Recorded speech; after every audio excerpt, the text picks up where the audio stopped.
Well, good evening, everyone. This is Tom here, and I'll be hosting Cab Crew Wednesday tonight. I hope everybody can hear me. If you can hear me, just give me a thumbs up, and then I'll say hello to everybody.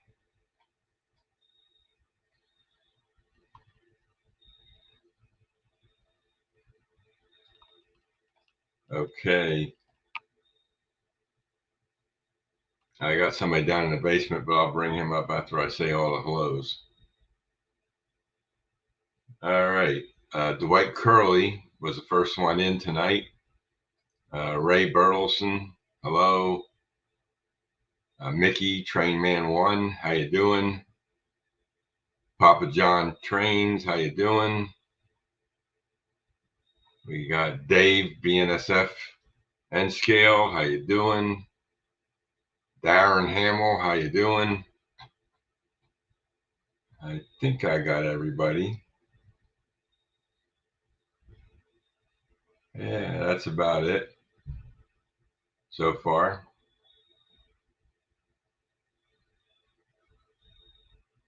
So let me bring up my co-host here.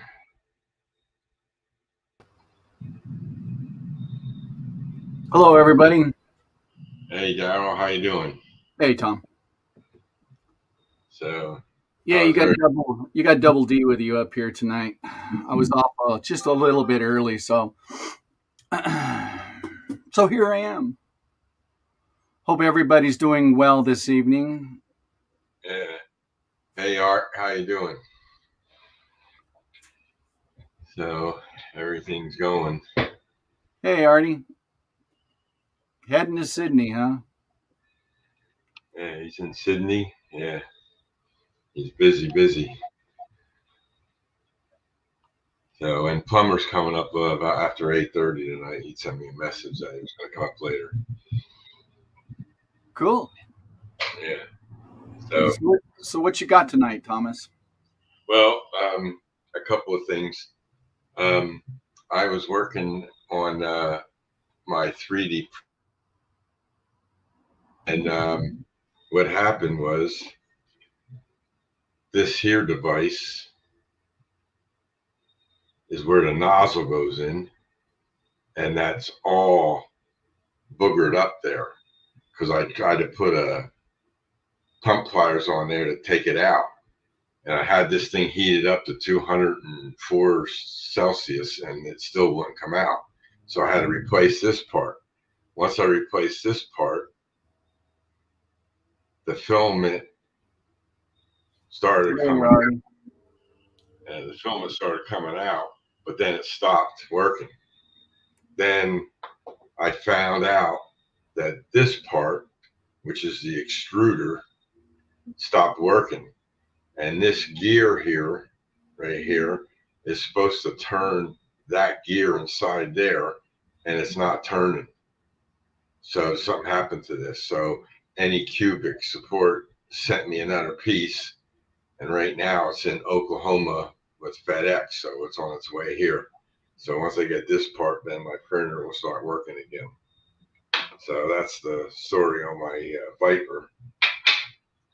And then this is what I don't know if you can see that, it's a small one. That's the nozzle. That's what it's supposed to look like. And then what you're supposed to do is get a socket and put on there, and then you turn it, and that works better with a socket wrench than it does with a pair of pliers. So, Good evening, John from Schuylkill River Valley. Welcome hey, tonight. yeah, how you doing, John? So now I got another project. I did a mail call the other day, and Art Houston made me a bunch of cab bus cables. And when I was putting them in there, I have these NCE mini panels. I got 3 of them on my layout. And this is the mini panel. I don't know if you're going to see that. There we go. That's better. And these 2 cables here are the cab buses, and one in and one out, and goes to the next device. This cable over here is for the console. and you can plug in a power cab into that port, and there's a jumper on here, somewhere on here. That's a jumper right there, and you have to jump that, and then that puts it in programming mode. And then when you turn the system on, your power cap comes up with the mini panel menu, and then you can code your macros for the mini panel.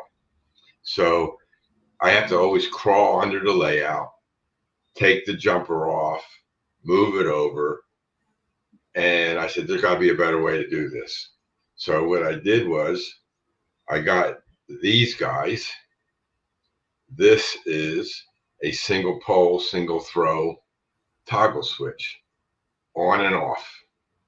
So what I'm going to do is put the 2 wires from here onto the jumper on the mini panel, and then I can toggle that on and off.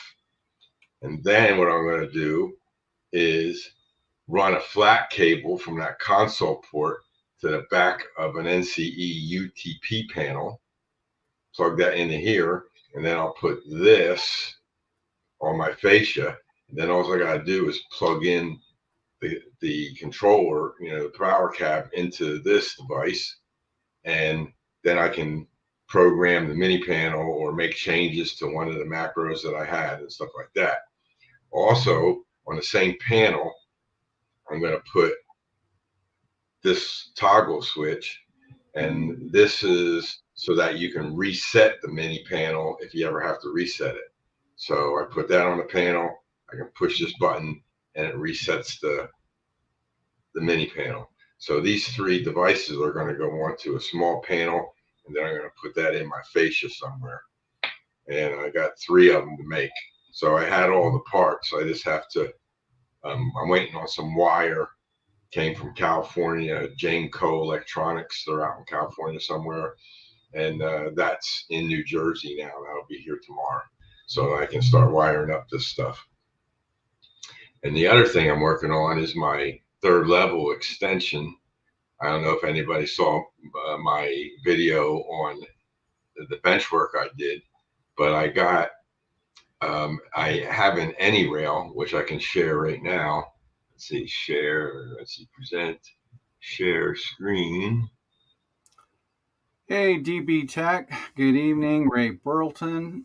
Hello, buddy. I saw Derek Alexander in here. Hey, Derek. Yeah. So this is my 3rd level layout. And before it was a big oval. I don't know if you can see my mouse, but it goes all the way around in a circle. So I decided to extend it. I drilled the holes into the wall and extended this. So what I did was I was going to do this crossover with 4 turnouts, but then that got a little too complicated, and I said I'm going to put a crossing in here. So the outside track, the inside track crosses over the outside track, and then it continues down to the hole in the wall. Then it goes around, all the way around, and then comes out, and then it cuts over. And I have these turnouts in the position where the outside track, when the inside track is cutting across the outside track, it won't be affected when the trains are going fully around. And then I might have a train running on this inside loop while the other 2 are running on all the way around. I could have like 3, maybe even 4 trains up there running. So I got to figure that out yet. And I made blocks, and I got block detection in here, which I have to make. And if I open up the other file, you'll see the other side. Let's see, this is this one here. Nope, that's James Dundas's file. Let's see, open, and I gotta go back. Oh, I don't know where my file is now. File. Oh, here we go. 3rd level. There we go. There we go. So that's the extension, and it's just a big loop that goes around. So there's several. I got the track all laid out up here. I don't have it all together yet. I just have to um, cut some track to fit in place because they don't. This is all flex track up here. And then these are 22, inside is 22 radius and the outside is 24 radius, which I found works for all my rolling stock and engines. No problem with those two radiuses. So that's what I'm working on and getting there. It's a slow process. And the 4 turnouts from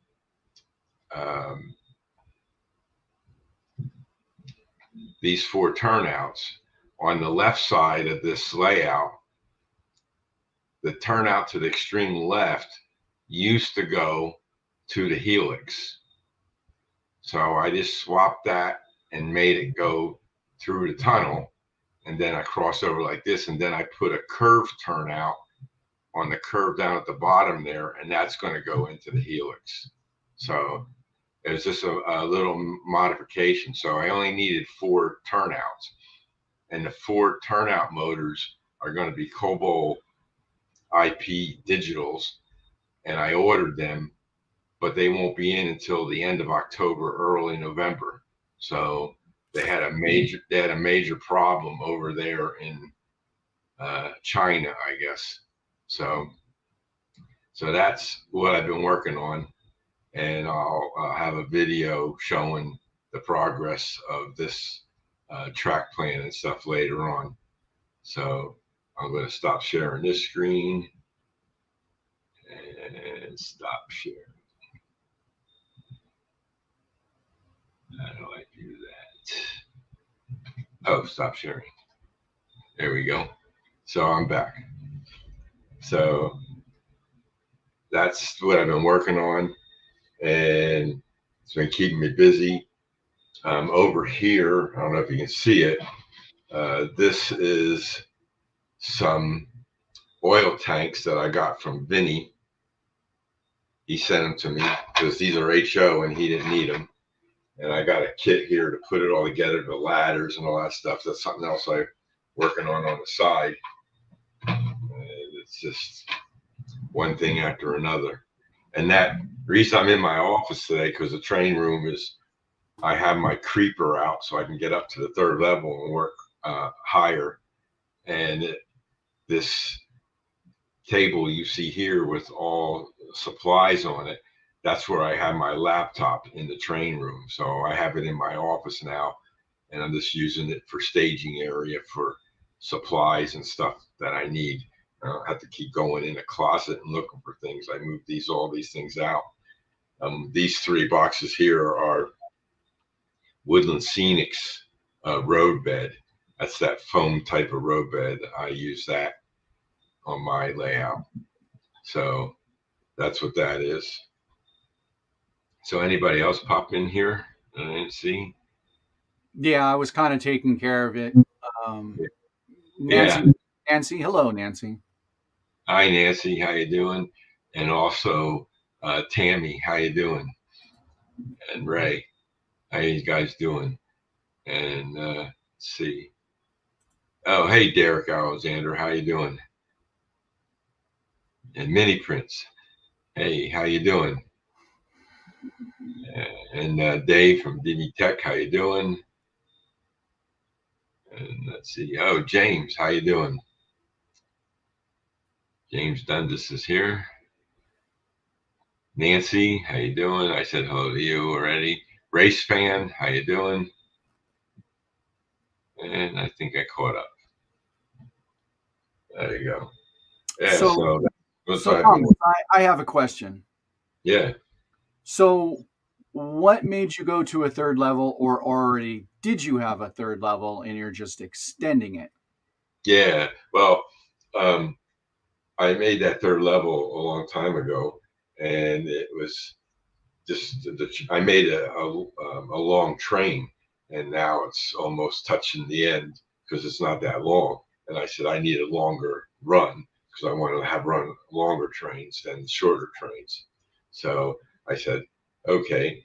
I looked at that other side of that room and I says, oh, I can run it and go in. So that's why I decided to put that there. And it makes it easy. Just all track. I might put a couple of buildings and stuff up there on that level, on that side, and just dress it up a little. But I'm not worried about that. I just want to get the track running so I can run the trains through the area. DB Tech because he can. Yeah. So yeah. So that's why I made that level. And then the helix goes up to that level. Now, remind me, where is your layout situated? Is it in a shed, your garage, or a No, bedroom? it's in a room. I have Okay. I have a ranch house, okay, and the front door comes into a foyer, and then that's an open room, and then the other side of that room was a rec room, and I just made that my train room, and then the foyer. I'm just going to run the third level over top of the door and over top of the opening to go into the kitchen, and then over top of the back door in the house, and then it goes back into the wall, and then to the original level, third level. So, Hey, David, HO Power Trains. What's up, my friend? yeah, how you doing? Yeah, HO Power Trains, how you doing? Yeah, so it's a nice project too, and I got So, how much bigger is this like can actually be? I mean, is this well, it's going to be 12 feet wide by 20, 28 feet, maybe. I think it's Mhm. 28 or 24 feet. I think it is one of those two. I don't remember, but it's close Yeah. to that. Yeah. So it's Hello, going to be. John Vanicki. Hello, good evening. Hey, John, how you doing? So, Yeah. why would you want to run longer trains? Well, because I want to make long trains, because I got all these well cars and stuff like that. That you all made up. Yeah. And I get it. yeah. I get So it. yeah, and then I'm going to go into my yard and move some train, box some cars around and stuff like that. So that's what I'm planning to do. Some operation. Absolutely, Ray. We Yeah, are. yeah, We are part of that whole wall gang. yeah, yeah. So Very good. yeah, so I'll do a layout tour once I get that done. Then we'll have Yeah. everybody. Yeah, be a good thing. Well, hopefully you're filming this process as you're going along. Yeah, yeah. And Hey, Ray Ron. Good hey, evening. Ray. Hey, that's Victor. Yeah, how you doing, Victor? Yeah. I'm getting to know the names because I sent them some stickers, so that's how I know their names.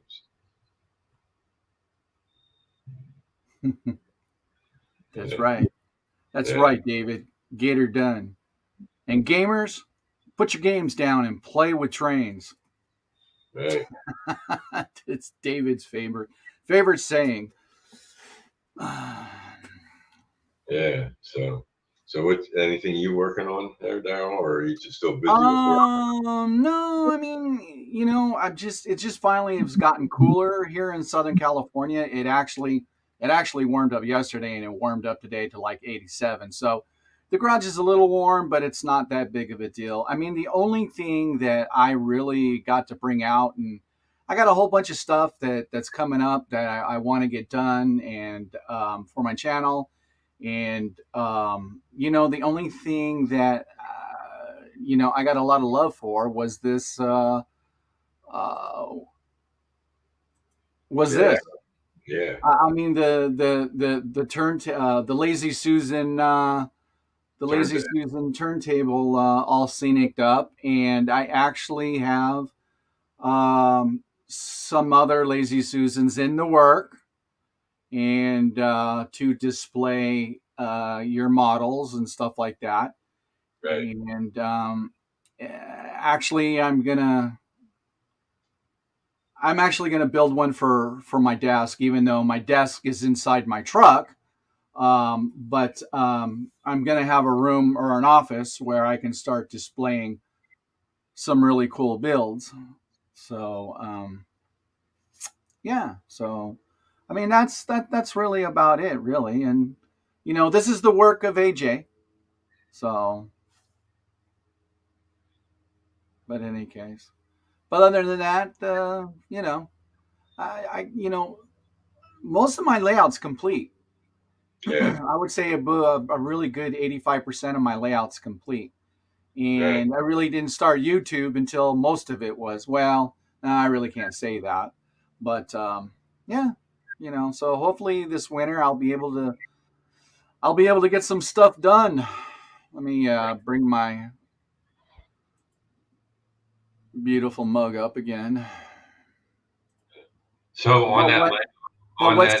what sits actually behind me, this back here, this was the first. Yeah, actually, that's funny that you said that, David, because I actually do have N scale, and I'm actually gonna do something cool with N scale.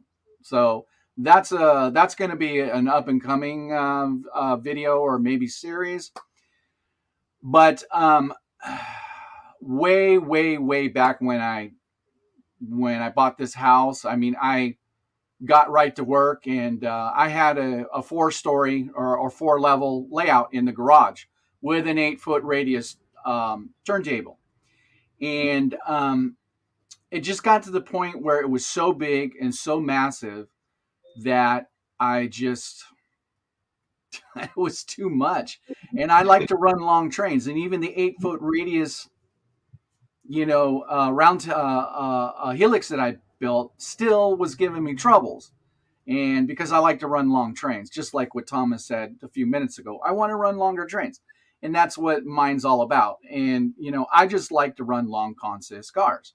I have a lot of switching on my layout, and, I do enjoy switching, but I do that kind of privately because for me, it's almost like going to Vegas. That's exactly what it is.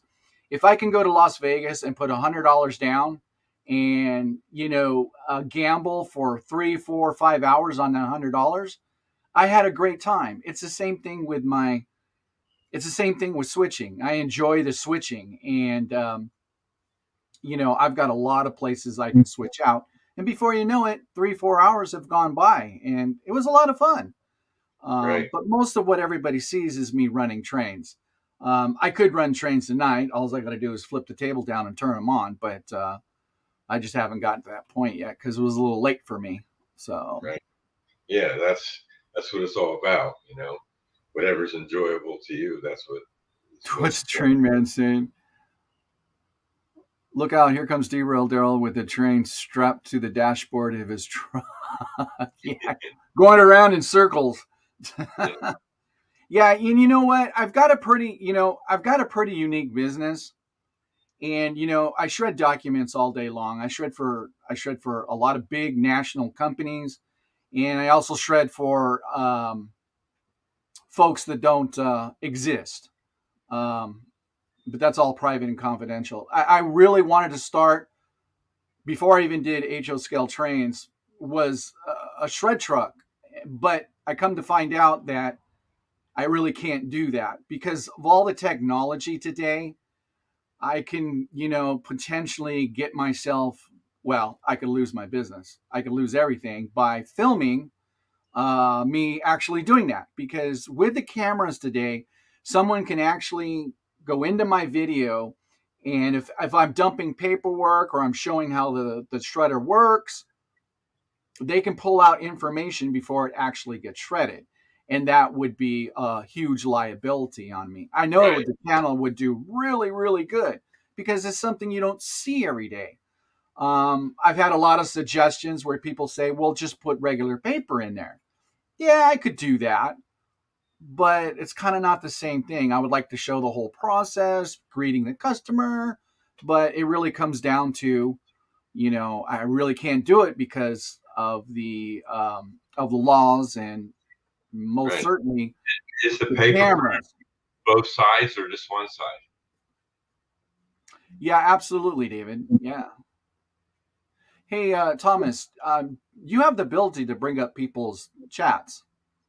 Yeah. I mean, you're the one that's running. I have no controls over it, so it's a lot easier to read people's chats when you bring them up instead of reading them from a book, Yeah. and you just keep going through them. Yeah. Hey, Joe Raider. Joe Raider, how you doing, Joe? Now there's a guy that's super busy. I watch all of Joe's videos, and I really enjoyed the one you posted today from the scrap pile for Jack Jack. That really, I mean, I think we all have scrap piles of stuff, and that was just a wonderful build, Joe. That really, really was. So bring up Derek Alexander's. Where's which one? This one? Yeah. Derail Daryl, make sure there isn't any paperwork around at all and shredded newspapers in the video. Well, I could do shredded newspapers, but that's part of the problem. I don't have enough really to do that process. But um, oh, you're very welcome, Joe, and I really do enjoy your videos. You're a very Yeah. busy man because you're very good at what you do. Yeah, I And watch videos yeah, too, and they're yeah, awesome. the one that Joe did with Jason Bond stuff when he was showing it before Joe even opened it up. I mean, I was like, "Wow, man, that stuff's got to be old," and it was. And Joe did a great job at explaining how some of it was kind of warped. And I mean, cameras don't lie. It was really, really good work. Well, you know what happened in the past? You know how people take a picture and they put it on Instagram and YouTube and on Facebook and everything, and they were showing. I'm going to do it backwards, like this. They were doing this. They can take your fingerprints off of the photo. Here, you can have all Yeah, mine. yeah, You can have it. You can actually have both sides. yeah. Yeah, they Trust were they were me, the they were doing. government knows who I am. Yeah, I shred, yeah, so they know exactly who I am. Hey, yeah, Wigwag, what's up? yeah. Wigwag, how you doing? Yeah, but it's my business. My business is kind of a. It's not a glory business. It's not a business that makes tons and tons of money. It's a comfortable living, and the only thing that really sucks about my business is I'm it. Rain. I'm it. And it's not like I can take off for a week or two, and because I get emails and stuff every day, it's a commitment. I mean, Well, I have to be there all the time. what it's about.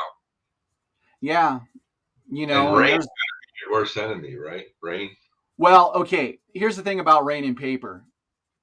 I always tell my customers when it rains, and it's okay that it's sprinkling, but when it's raining really hard, I have to cancel. And most of my customers like we understand, but I always have those customers that are like, "What's the deal?"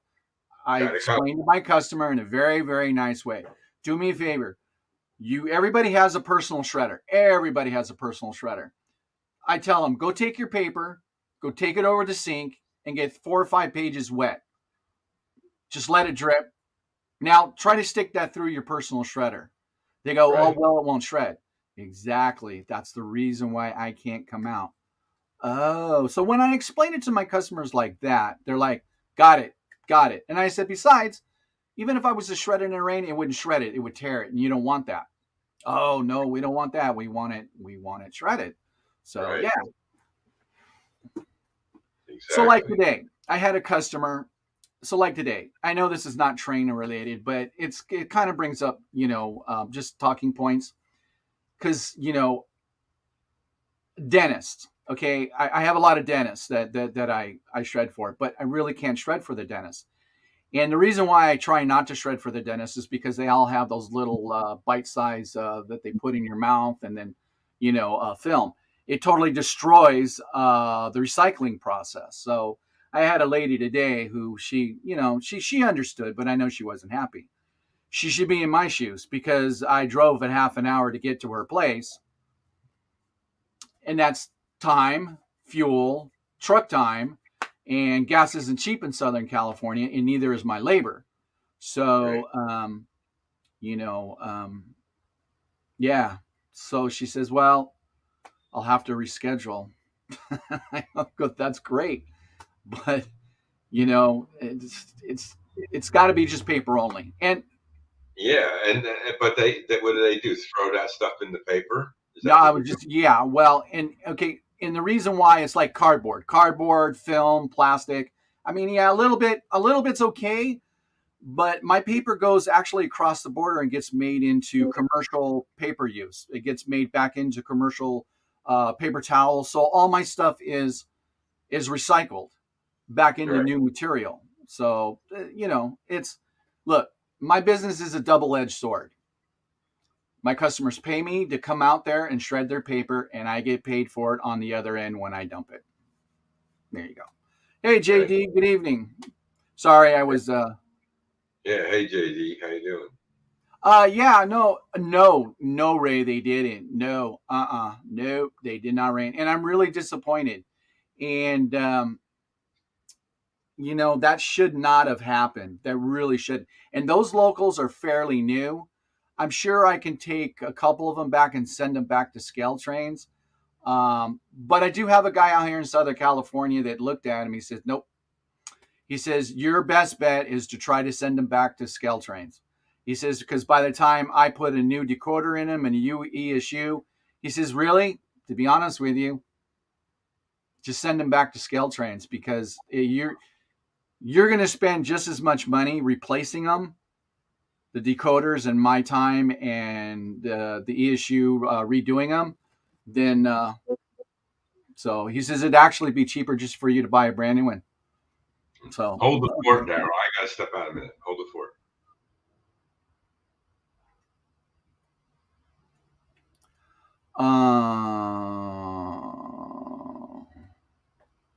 okay, I'm missing something. Okay, I can't bring up anybody's chats because you all know I'm pretty good about bringing up people's chats because I want everybody to be heard.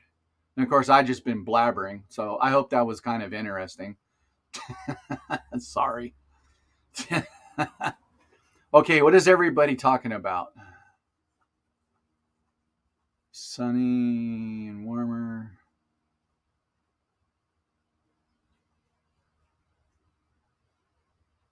So HO Powertrain says, if I ever burn a decoder again, well, David, you burn a lot of things. And sometimes it's intentional fun. I enjoy it. I absolutely do. I enjoy David's content. I really do. But putting a nice decoder in just did a swap. Love how it runs. Well, see, there you go. See, and I got another friend who said, "Hey, just bring your scale trains to me, and I'll put in I'll put in a tsunami." Now, I have two really great installers out here in Southern California. They're like top rated, and they're both really good friends of mine. We go shooting together, so they're really great friends. So I never have to worry about any of my locomotives. I can just take them to them, and they take care of them for me. But of course, I gotta pay them. But yeah. Well, So, if you're going to get the scale trains upgrades to Sasami, and they have an ESU decoder in there already, oh, it's a they know little. all. They know all the ups and downs. Let's Yeah, see. you gotta put a buddy board in there because the one that they Ray have. Burleson says, I understand it's a liability issue. Yeah, no, it is. And, I really didn't think about it until I was telling one of my buddies who does the same thing. And he says, no, you don't want to do that. He says, because of the camera work nowadays, Right. someone could take, well, just like what Thomas said, somebody can pull up a video, bring it up and analyze it and get whatever they want to get out of it. And then you got a liability on your hands. Right. So, I mean, that whole business is a liability because when it's windy, I got to make sure everything's covered. I got to make sure my lids are covered. And um, just to kind of describe it, it's just like it's like a box truck, but a part of it comes out, and it's a lift like a garbage truck would come up and get the trash cans. It would lift the trash can up inside the thing and dump it into the conveyor, and then it would cross shred it, and then it would auger it to the back of the truck. And so yeah, so it's a neat little business. It really is.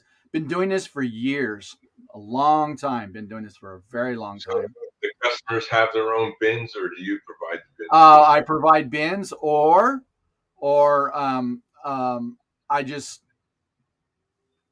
sometimes customers, sometimes new customers. Look, when you drop off a bin, sometimes if you've had that bin, let's say I have a lot of customers who have their own bins, but they weren't their bins; they were from previous owners or Right. previous companies. The companies don't come back and pick them up because it actually costs more To to do that. send a driver, send a truck for a bin that's what, probably 4 or 5 years old. So they leave them there. So yeah. So sometimes I leave them off, but payday is when I show up. I'm sure you all can figure this out. When I show up and they've got 300 boxes and I'm charging $7 a box. So if they've got 300 boxes and I charge $7 a box, it takes me an hour and a half to shred those 300 boxes. So if you can figure that in your head, that's pretty good money for an hour and a half. Okay. Then I get to recycle it, which is an X amount of dollars. So it's a really good business. Deep Run Railroad, Mike, hello. Hey, Mike, how you doing?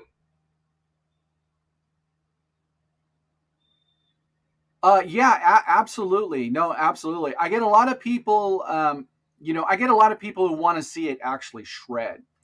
And my truck's open to everybody, so I'll take them around and I'll open up the truck. They go, no, I want to see the paper coming out the other end. I see it being shredded, but I want to know what it looks like coming out of the end. When I open up my other side door, they look on the floor and there's like little bit of pieces. I go, that's it. No, you don't understand. I know I do understand. And I said, I can't show you that. And they go, why not? And I go, well, because number one, if I open up my truck door, guess what? All the paper's got to come out. It's a shred truck for dummies, and that's the way they build them. And I said it's a liability on the other hand. I said just trust me. I've been doing this for a long time, and usually people are understanding. Because when you're shredding your home shredder and you send it in, it goes into like a box.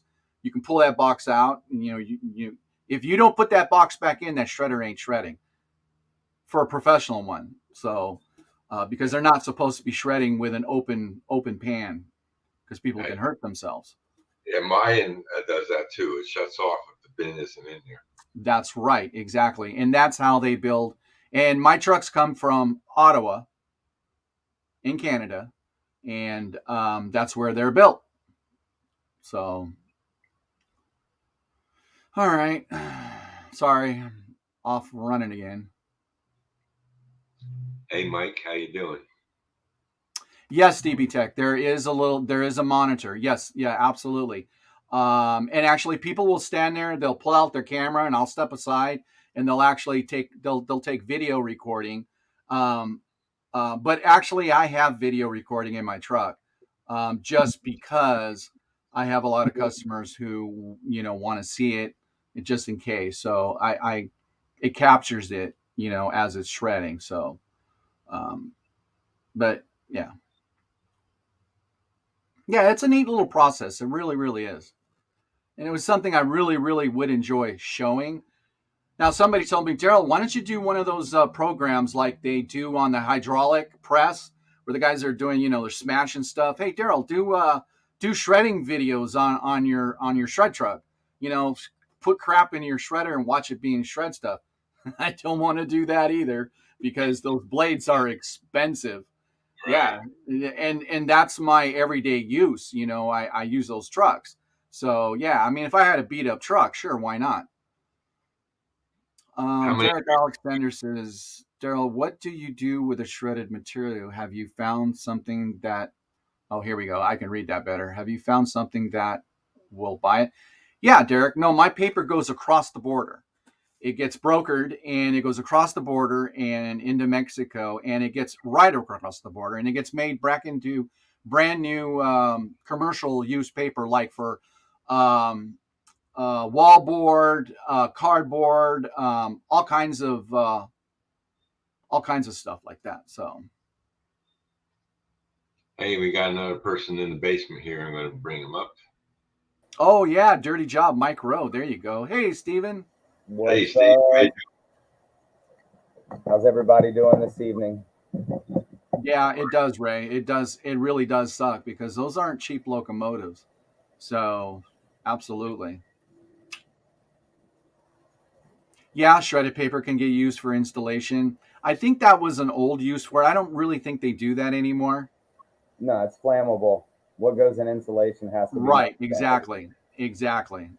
exactly. So, yeah. So, what's up, Steven? Chilling, just finishing a book. Finishing a book? Well, finishing a chapter. My son and I read a chapter of a series called Hilo, the boy who Oh, crashed to awesome. Earth. Can you not hear me? You're a little low. Okay, I got it. Hold on. Okay, Derek says, Daryl, how many sheets of paper can you shred? Okay, if any of you are on a city plan where you have individual trash cans and you roll out to the street, that's what those bins are. Those kind of, especially now, my bins are especially metered. I can put 6 boxes with one on top with the lid not closed. I can take that over to my truck. It lifts up and I lightly dump it in there and it'll shred about 250 pounds in about 3 minutes. So if that gives you an idea. That's cool. I changed my mic input. Does that sound better? Yeah, no, Yeah. it does. You were a little muffled before. Yeah, the mic on the camera doesn't work well. I have to use the internal mic on the computer. Oh, yeah. Mm-hmm. Yeah, I got an El Cheapo webcam here, and it works fine. You know. Well, I mean, that's what I've got, but the mic does not. All right, hold on, David. You want to see? I put the new fence in. Oh, So the white ones with the green fence now. looks good. Yeah, that looks really cool. I made it longer. It did end like right here, but I extended it all the way down. I'm not sure how I'm going to terminate it, but I've got to come up with something creative, a really dense wood scene or something, you know. Any update on the stairs? No, I haven't. I've got to climb up there to take measurements in order for anything to happen, and I still don't feel well enough to climb. Yeah. Oh, yeah. It's pretty hairy to get up there. So a ladder? Yeah. Wouldn't you use a ladder instead of the steps? Well, no, I'm not gonna climb a straight ladder that high up. Number one, especially for the same reasons, you know. What I do is I ninja warrior style the edges to get up to the first landing, you know. And then I can just take the steps up from there. So yeah, I've got to get up there. I've got some stuff to put up, you know, on the roof edge. And then what are you laughing at? Hey, Derek, why don't you just say Fargo?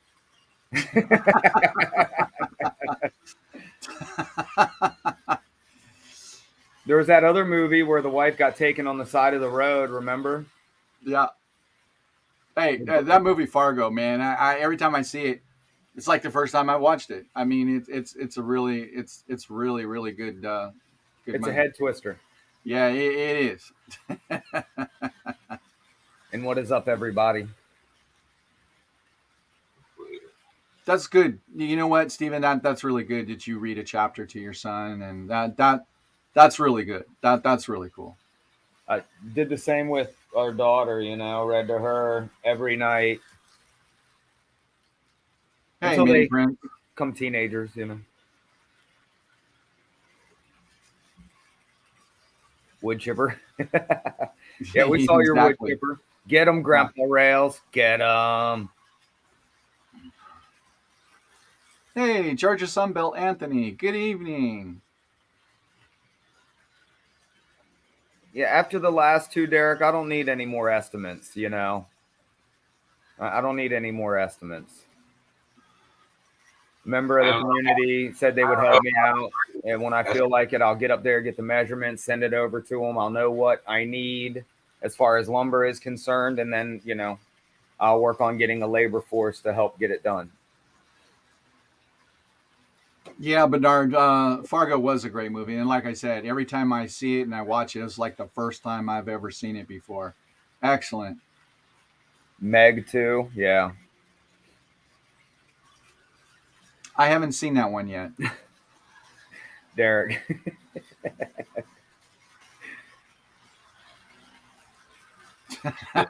Derek.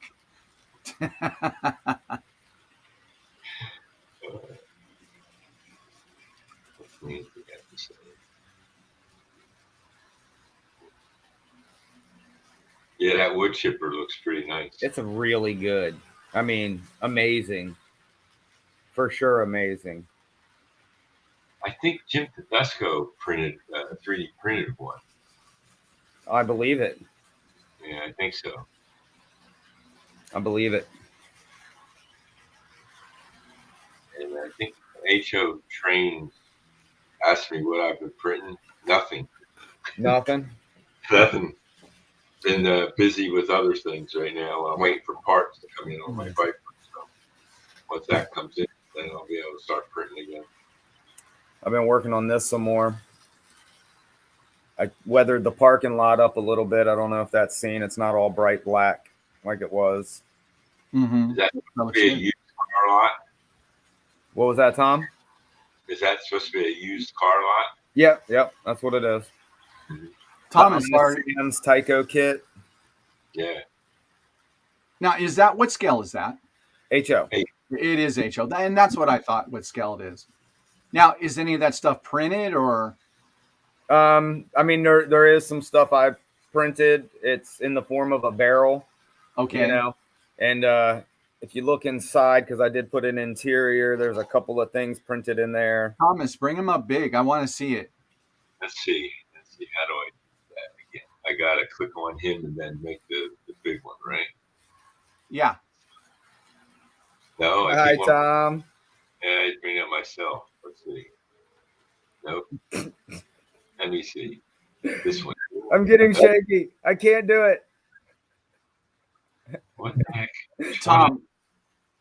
Tom, go at the bottom where all three of us are in the dungeon, and there'll be a bigger picture screen on the left side. Click on that gray picture screen. There you go. Yeah, okay. That's what there we go. Let me see if I can get better resolution out of my camera. Yeah. Yeah, there's a green dot in the middle there. That's the light on the camera. I can't do anything about that. No, that's fine. I see people. I can actually see. Right, there's like a blue soda machine there in the left-hand corner, 3D printed, you know. Hey, is that Elvis Presley in there? Hey, pretty mama. Since my baby left me. I 3D printed the box that's sitting there on the back. Right. Now, is that done just like a diorama, or is that going to be on your layout? Yeah, I'm going to make a I was going to do an Old Town Manassas module. You can bring me down now, brother. But one of the members of my club have already done it. So I'm just going to do any American Old Town. You know, it's just going to be an Old Town. Right. You mean like American Graffiti? There might be some graffiti. No, like that movie American Graffiti, like, because that's what it kind of reminds me of. Similar, yeah. I'm also thinking of like the, I think it's Midland, Virginia, where the train runs through the center of the Old Town. Yeah. So making the module like that, not having any Yeah. switch in, just the two Yeah. straight pipes, but Yeah. or the two straight tracks. Yeah. But hey, Randall. That's Old Town. That's going to be the city street. Hopefully everything's going good on your new job there, buddy. Oh yeah, good luck, Randall, and get them, Grandpa Rails. Get them. Hey, how you doing? Yeah, he was going for an interview on Friday, I think it was. Mm-hmm. Yeah. Interview with a vampire, I heard. Yeah. Hey, I'm not jumping. Hey, Grandpa Rails, keep on top of that. Thanks. That's right. Yep. I was shaking, Tammy. That's right. This what you're talking about? Yeah, that's what I was talking about. David, I found a place to dwell. I got it in my head too. I did put an interior in this building also. Oh, sweet. So what is that building? This is the Tyco General Store and the financing guy. So I'm going to put this one beside that because, you're going to need some financing for your used car. Right. Little alleyway.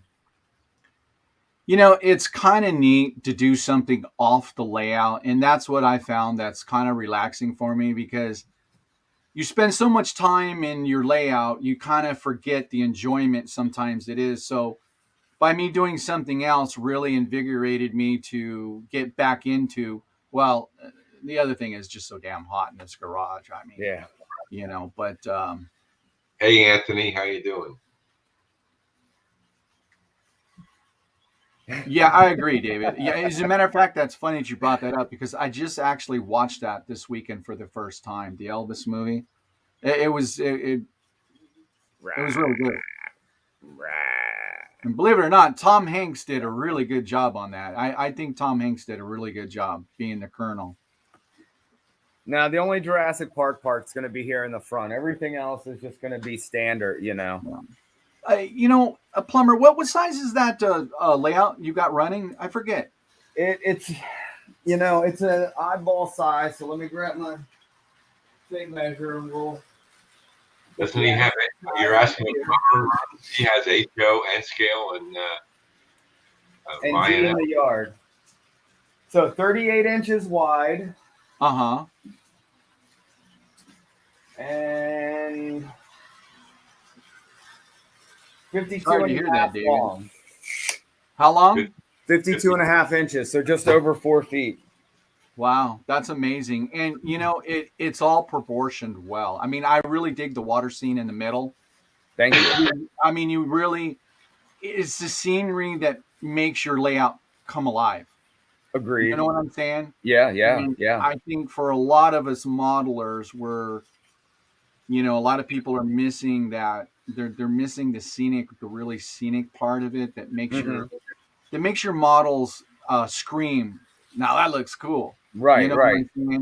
And that's why I did the Lazy Sousa diorama because to me it makes sense. If you're going to show off something, don't show it off on something that's you all understand what I'm saying. Showcase it. Right. And that's right, David. There is still some places I can add. Oh, absolutely. So Darryl, did I see two trunk cut off trees on the one side of the track? Was that what you were trying to emulate there? No, no. There's no here. Bernard, you're correct. The little details matter. Number 3. Boom. Okay, bring me up big, Thomas. Thomas, put me up big. Yep, I'm going to do that. Click on this. Can you open the door? Yeah, you're absolutely right, Mini Prince. And you know what? And that's what I try to emulate. But, that's why I did this Lazy Susan. I got a lot of love from this Lazy Susan. As a matter of fact, I got a lot of people who said, hey, Double D, we're going to steal your idea. You go right away and steal all you want. I'm doing it. I've got one in the works. I've got I've got one that works. Now these Lazy Susans, Thomas, go where Plumber and I are in the basement. Yeah, I am there, and I right-clicked on the three dots, and I don't see No, show. no, not the three dots. The gray screen on the left. That will make me big. Oh, There you go. Okay. Nice. Look at that, Tom. You're getting it. So Yeah. You're so like I doing said, it, this Tom. is- You're doing it. So this is the Lazy Susan. This is an IKEA Lazy Susan, and this is 16 inches in diameter. And Right. so I think when I did this, this took me like maybe 45 minutes to do from start to finish. Right there. What's that thing there? What thing? Here, On the wait a minute. left of the train, the car. Okay, hold on. Left of the train. Okay, There's- you mean this left right here? Yeah, that left right there. Move your Okay. pointer Yeah. Well, Yeah. this is his Closer turn. to I'm the going to do car. the same thing. Right there? to the car. No, closer, This is what closer. we're talking about. Go up, go up, up. Go down right across from the door on the car. What's that round spot there? What Oh, is that? those are rocks. Oh, rocks. Okay. Yeah, I those thought are, they were like some trees cut down. well, But I could have done that too. I could have trashed it, but I didn't want to do that. So, I created there's a little hill right here, and Right. and like I said, it was a lot of fun to build. And the young gentleman AJ from Weathering with AJ's done such a great job. So I wanted to make sure that I showcased his models and maybe some of my models down the road. Even you can hook up electricity to these, and you can actually set a new model on it or something like that. But this was just Sweet. for fun. Now, I've got some builds coming up, that I'm going to showcase that are going to be a lot more intricate. And I don't know. I think it's kind of interesting and kind of fun to do it. So like I said, it makes it really nice to showcase it. It's kind of like Mini Prince, his peanut butter lids. They're in a circle, and they're Right. really small.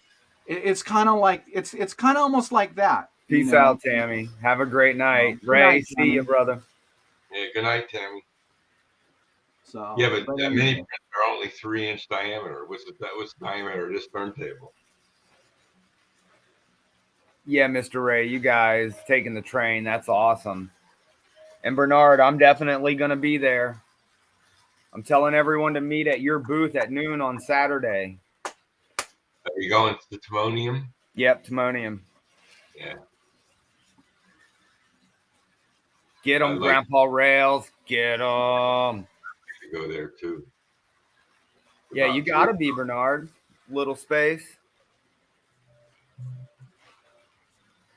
Yeah. Okay, Thomas, you can take my. There you go. I want to do the same thing. I want to tag a car, but I'm probably going to put Bart Simpson on the side of one. But Okay, that's something that- well, Okay, really that well. one that you're Steven, that one that you're holding, I almost picked up this weekend and yeah, I was gonna do something. It's just that, but my wife wanted to go to IKEA, so I picked up a bunch of other IKEAs. I was gonna use Gotcha. that exact Yeah. same one. Well, my wife is where I got that from. And that's going to be my turntable. Ricky. There you go.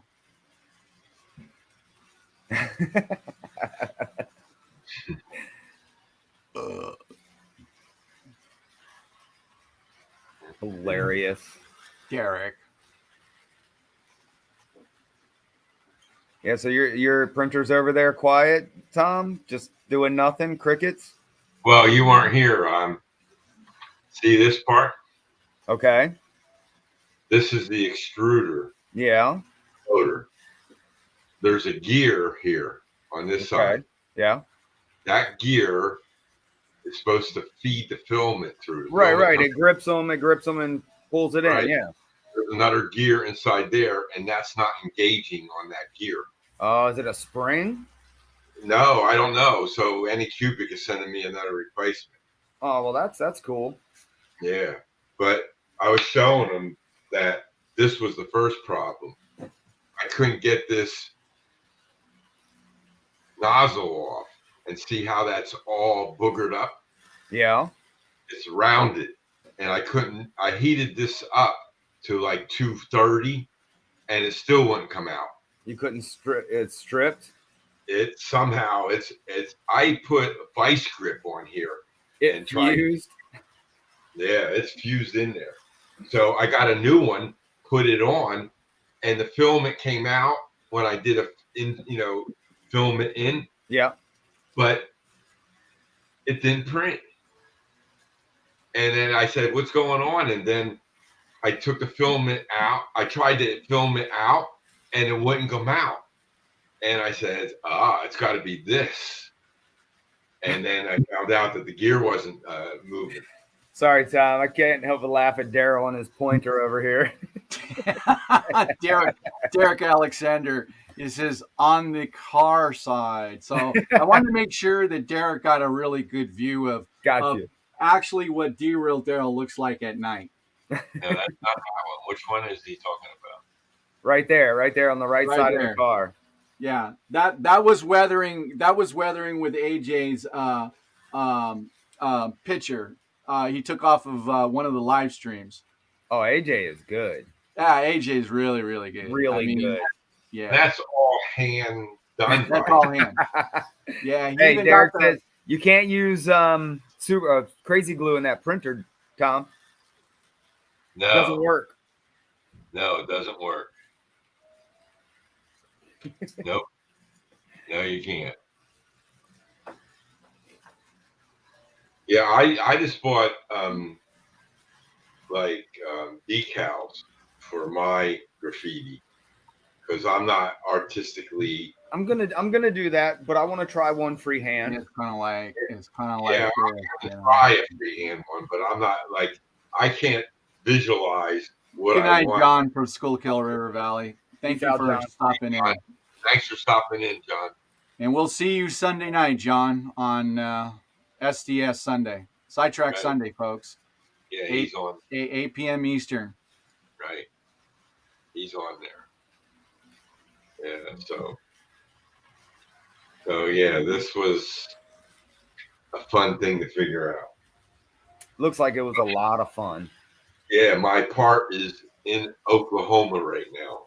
It's shipped out. It came out of California, and now it's in Oklahoma on its way to here. So it's supposed to be here Friday. So I'll be printing again over the weekend. Well, good luck. Yeah, I still got about 25 containers to print yet. Oh my goodness! Yeah, you mean intermodal? You mean those containers? Oh, of the shipping. So let me. Okay, I got a question. Okay, and I'm sure it's a valid question. Even other people might want to know what do you think that actually cost you to print? Pennies. Okay. Pennies, literally, probably like 50 cents with electricity. And filament. This is the filament. This is a 2 kilogram filament, raw filament. This lasts. I can make 100 of those. Wow. And it also depends on the size of your print. Right. Yeah, and then if you're printing things that ever reach the top of your thing, it takes a little bit more. Use more, but yeah, these are 2 pieces. The roof is 1 piece, and the rest of it is 1 piece. So it takes 7 hours to print 1, and then I print 6 of these. I have all the different colors. I don't like painting, so I just bought different. Yes, Bernard. We're not saying like for this is just sitting at home. We're not losing anything. We don't have we don't have jobs that need to be printed, right? Right. A printer that is doing one job can't make you money on another. I mean, it's a whole nother cup of tea there, brother. Right. Yeah, that's right. Because this is just for personal use. Yeah, for personal use. I mean, I printed a couple things for Split Rock.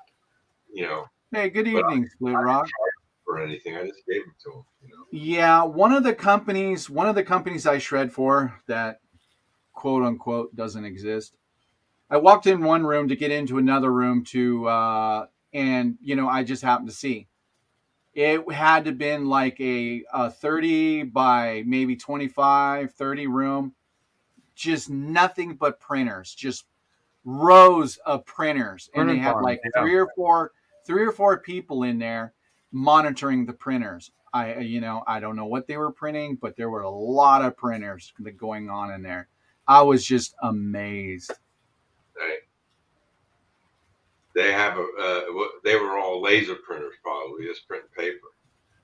No, they were printing stuff. I have no idea. I don't know. You don't know what kind of brand of printer they were or anything. They're all black. That's all I know. Unique. Yeah, like I said, I see a lot of stuff. I mean, I see a lot of stuff, and I see things that people say that don't exist. Well, they do. If I walked in a room like that, I would be more curious to find out what brand it is and stuff like that. Yeah. Well, back at that time, I really didn't know. Now, my wife says, "Honey, get a printer. All your friends have got printers." I wouldn't know what to do. She goes, "I'll teach you." I'm like, "What?" Yeah, she did. She says, "No, Nice. I'll teach you." But I go, "But it can't be out in the garage." Oh, then you can't have it. Oh. You don't have a basement there, do you? No, I'm in California. We don't have basements. Not earthquake zones. No, I mean there are a lot of buildings that have basements. Right. Yeah, Derek.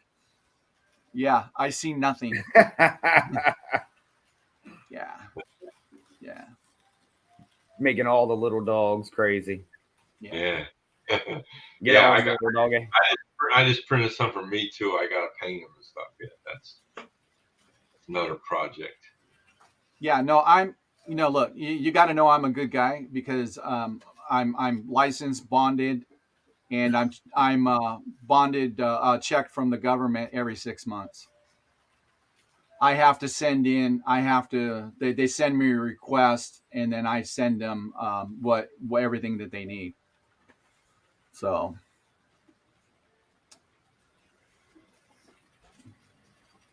Go to Container Man's page. Right. Yeah, James Dundas had said the same thing. I haven't gone to it yet because I've been here live. Yeah, David, and it's true. You're right, and I'm sure it is easy. The thing about it is if I do, which one, which printer, which is the best? Well, really not the best. I mean, I don't think there is the best. No, it's what's best for you. But okay. And what do you want to print? If you want to print large things, then a filament printer is an easy entry point for 3D. Hey, Robert, Flying Crow. Okay, here it is. If I can get a printer like the two boys on Weird Science did, right. I'm good. Great movie. Nice reference there, brother. Nice reference. Man, that is a great all-time 80s movie, man. Oh yeah, for sure. Oh, That one, what was that movie where the dude got shrunk down and he got put into the shot and into that person's body? That was with Dennis Quaid, I think. Yeah, it sounds right. Yeah, I know what you were talking about. That was a good movie. It wasn't Body Snatchers, was it? No. Mm-mm. No. I'm designing plates to make money on the 3D printer. Nice. So I'll be able to print my own money. So HO Powertrain says Ender. What's an Ender? Is that the name of a... That's a brand of a 3D printer. That's a brand of a 3D printer. Now, is this something like you can go to like Costco and like you're shopping down the grocery aisles and all of a sudden you see 3D printers? I mean, I've never seen one in Costco, but I wouldn't put it past Costco. I'm just asking. I mean, where? Okay, so say like I wanted to buy a printer. Where would I buy a printer from? I do it from Micro Center. Okay. Yeah, he has a Micro Center near him. Okay. So he gets it from there. I got mine off of Amazon. Okay, you got yours off of Amazon. Now, how is Amazon with returns and stuff like that? I would say pretty good. Excellent. Everything I ever gotten from Amazon that didn't work, I just went online, did a return, printed out the label, took it to the UPS store, and didn't even have to box it up or anything. Just give it to them, and they take scan the code off of the paper that I printed out, and within hours I have my credit. Yeah. Derek Alexander, Fantastic Voyage. That was the name of the movie. Yeah, I think that was. Yeah, that was. David buys online. Yeah, because I don't think I have one of those centers that you're talking about. No, I don't have a Micro Center around here either. I mean, I could probably get it from Staples, but the problem is with Staples, I don't know if they're going to be in business much longer. I don't think they would have 3D printers at Staples. No, I think they do. Yeah. They got a lot of tech at Staples. Yeah, I know they have computer stuff there, but it's more generalized. I don't know. They might. Sorry, Derek. I'm not at the helm where I can bring up stuff, so I'm not catching them right away, but definitely he had some rockets. Oh, absolutely. Oh, yeah, I did bring that one up, and I took it down. Oh, I didn't see it because, Kelly LeBrock, I mean, she just, back then, man. She was gorgeous.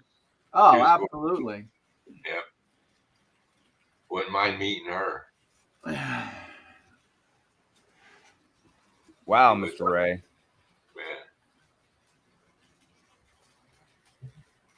Nice, DB Tech. I love them, man. Yeah, a lot of people came from Amazon. Right. Absolutely right, Ray. No, you're absolutely right. Yeah. Now me, I don't like waiting for stuff. I like also picking up boxes. I like feeling it. I like twisting the box. Spinning a picture online doesn't give you half of the same feeling. I'm the same way. I am, Stephen. I'm the same way. I mean, I've gotten a habit of buying stuff online, but I'm telling you, I still support, I know this, I support a lot of the hobby stores out here in Southern California, and there's a lot of them.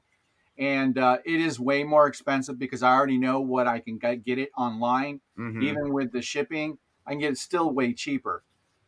But it's just a camaraderie of going into the store, smelling all the old trains and even just the boxes and the new plastic. Exactly. Seeing the kids run around in the store, daddy, I mean, it's an experience on its own, and I still enjoy touching. For sure, David. Lifting and exactly. I have one hobby store near me. It's about 15 minutes. Way better, Joe.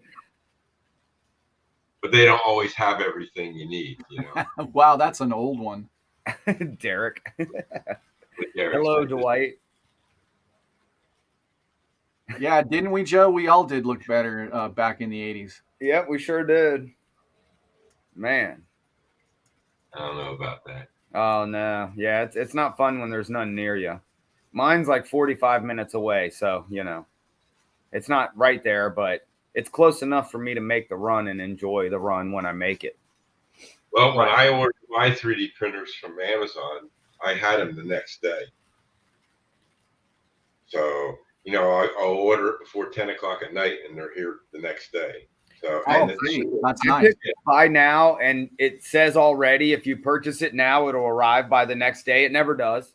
Never does. Yeah, that's the same for me. It is the same for me because I remember they used to come a lot quicker, but now. No, I never had a problem with Amazon shipments. Never. Once it's ordered and it says we'll be there the next day, then it says, well, availability, it'll get there on this certain day. Right. Within a certain amount of time, yeah. It'll be there by the 26th of this next year. Pro Switch, I ordered this at 11 o'clock last night, and I had it here today. Don't keep bragging, Tom. Don't keep bragging because Amazon loves you. Yeah, it's just I never had a problem with them. And it was funny. The shipment from Jameco Electronics out in California, they shipped it by post office, right? It ended up in Las Vegas area, I think. Yeah. And then no, San Francisco. It was in San Francisco for 2 days, and then the next text alert I get, it's in New Jersey. Man. Oh, Just really, going Derek? around and around. It had a layover. And that's right, Robert. Monday It is up was 66. a holiday. So Monday was a holiday, so I think that might have screwed up some of the shipments because it was a So, holiday. Derek, where are you buying in Southern California? I was just asking. I mean, because Athern is actually here in Long Beach. Ooh. Are you one that has good luck with BLIs, Derek? I have pretty good luck with the BLI Steam, not their locomotives. Robert, about 45 minutes from me. I only have one BLI and it works fine. I don't have no complaints. Well, I'm lucky. Both of the stores in my area, they're reasonably priced. If it's like $30 on Amazon, it may be 32 at the shop. So it ain't, they're doing good to stay competitive. They have to. With this thing. Yeah. I do Amazon when I can't find it locally, Right. If I can't find it, then Amazon is 100% the way to go. Because, you guys remember, you used to walk into Walmart and there was just aisles of everything, like Kmart used to be back in the day before they started their decline. And I really believe Walmart is on that same decline curve. It starts with bringing the food in and shrinking the rest of the store. And then they just keep reorganizing the store. But less shows up on the shelves, Well, there's still a supply and demand problem. That's the thing. Yeah, but this was going on before COVID. The writing, in my opinion, was on the wall. They do more online, and then with the pickup, so they are trying more. But I'm not ordering from them. I go into the store when I want to, and that's about it anymore. Yeah, I'd rather do shopping local if I could, but not much available. The only thing I don't buy online is clothes. I'll go to the store and buy clothes. Yeah, I'm that way too. No, I bought some shoes online because DC shoes are no more, and I got these, a year or so ago. So I really have to look around to find my DCs. Right. Yeah. Yeah. I'd rather go to the store and get them because I still want to. Same thing with shoes. Yeah, you got to try them on because your feet change. There's stuff like that. Well, DC shoes, I know exactly what size to buy. Joe. Been buying Good them seeing forever. You, brother. Yeah, but your feet move. Peace out, Joe. They flatten out or they do. Man, I ordered these things. They fit like a glove, Tom. Yeah. But I just don't like to do that online. Paragon 4, not Paragon 3, which happens. Okay. So you just have to make sure if you buy a BLI, it has a certain decoder in it, not not the one that was all glitchy and. Yeah, I have Paragon 4. I have older QSI. I don't know what they're called, but I took them down to Long Beach and to my buddy, and he changed out 2 QSI. They're BLIs. Yeah. And he changed out 2 of them in 45 minutes to the Tsunami right there in front of me. He knows what he's doing. And remember, it's what my grandpa always said, Pappy. It's not what you. It's not what you know. It's there was a saying my grandpa had, but it's true. He stopped doing because everybody else, you're looking at about a month to 6 weeks from when you drop it off to pick up because that's how busy he is. Wow. Yeah, well, it's good. Train shop in Santa Clara. I've heard of that. Actually, they go to a couple shows. They were a couple shows down here. Yeah, cool. Robert. I hear that over and over again, dude. That's why I'm gonna stay away from BLIs. Oh wow. Athern. For me, Athern. It's bulletproof. Yeah. Wow. Yeah. Wow. Yeah, I have a Switch 7, but it's Paragon 4. And they upgraded it for me for free. I sent it right back to BLI and they upgraded it for me for free. All I had to do is pay for shipping. BLI has BLI. What's David saying? BLI has Has a load load sensing, sensor. makes them bad pullers, in my opinion. Wow. I don't own. I mean, those locomotives were the only two that I had in diesel, and they were crappy. No matter what I did, they were just crappy. That And sucks. That's frustrating. so I bit Good the bullet, times. and I put the tsunamis in them, and they Jeez. run fantastic. Yeah. Same motor, just different decoder.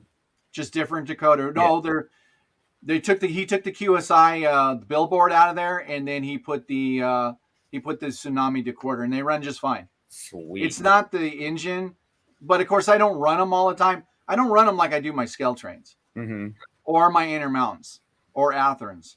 It's just, I got partial to scale trains, and I got on that live stream, 3 of them blew aboard. Yeah, man, that was insane. Yeah, no, and I'm not happy about that at all. So, I still love the scale trains. I mean, hands down for the money, they're a really nice product, but I love them all. Detail. They're all good. I mean, they're all good. It's just like UP. I mean, I'm partial to UP, but I like all Class 1 railroads because I run them all on my layout. So it's not it's same thing with women. I love one, but I love them all.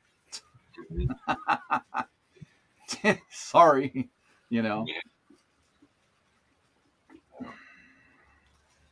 Hilarious. The switchers have a poor design. The trucks are mounted off center. Huh. This one. No, that's the big one.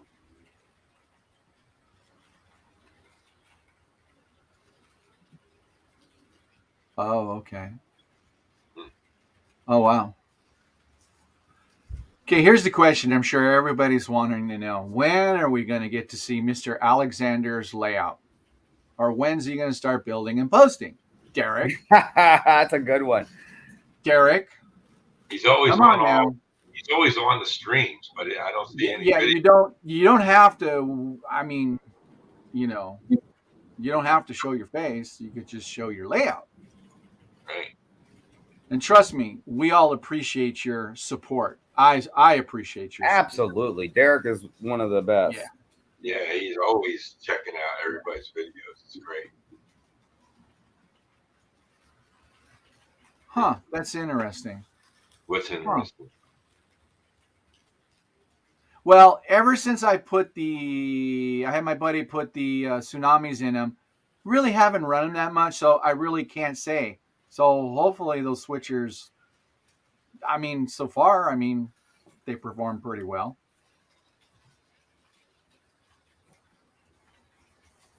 This one here. Oh, that one I already showed. Trying to keep up with the chat. Why do you think I had to get the big boys? The big boy is awesome. That's right. I want one. Agreed. It's on my list. I have one of my videos with not a big boy, but the 4A4 with the diesel pulling. It's old and cold. So I've got a steamer running about 30, 40 refrigerators behind it. That's actually a really cool video. I think everyone here should go watch it and give the thumbs up. There you go. The big thumbs up. Well, if I could share a screen, I would play it right now, but I haven't figured that out yet. What? You can share a screen. Yeah, I can share a screen, but I don't know how to do it. Everybody says you can do it, but it's easier to do it with. Click on present. You got the present button down at the bottom, right? Yeah. Yeah, I got present. Okay, you click on present. Well, he doesn't have it ready to be presented. He needs. Yeah, I don't have it ready to be presented. Well, I'm just going to show you how to do it. Then you'll know how to do it. Oh, okay. All right. I think I've tried it. I think I've tried it before. Yeah, kind of works. When you click on present, a menu pops up, and the very bottom entry is share screen. Right. You click on that, and then brings up the screens that your computer has available to you. And then you select whichever screen you want to present. It's that simple. Okay. That's how I shared my AnyRail tonight. Yeah. I did that. It's like with me, though. You know, I mean, it's not something that I do all the time. Right. I understand that. Just like I didn't know how to bring up Yeah. Right. Yeah. I forgot. Radius for it. I got it all the time. And directly, I forgot how to put a link in the chat, and then you just did it. Okay, Derek. And I forgot that you can just do. I could do that from my phone. It's easier to do it from my phone than an actual computer. Right. Because I'm on my phone all day long. I don't think so, Dwight. There's other manufacturers that make the big boy. Oh yeah. Yeah, there's a couple that make them. Maybe Scale Trains will be making them soon. There you go, River Rossi and Athern. Thank you, Derek. Yeah, yours doesn't like the incline, does it, David? What's the incline? David goes up and down, you know. Yeah. 2% is Oh well, okay, you're right there. Yeah. right. Trix Hey, made a nice big boy. What is that? The cereal? I was thinking that's funny. I was thinking the same thing. Tricks. I've never heard of Tricks. Silly split rock. Tricks are for kids. Yeah, Tricks are for kids. Right? That's what I'm just gonna say. That's a brand name, Tricks. I never heard of Tricks. I've never heard of Tricks before in my life. But I've seen Tricks. Oh, Derek's heard of it. I see it every day in Pomona. I mean, I saw it going through Baltimore.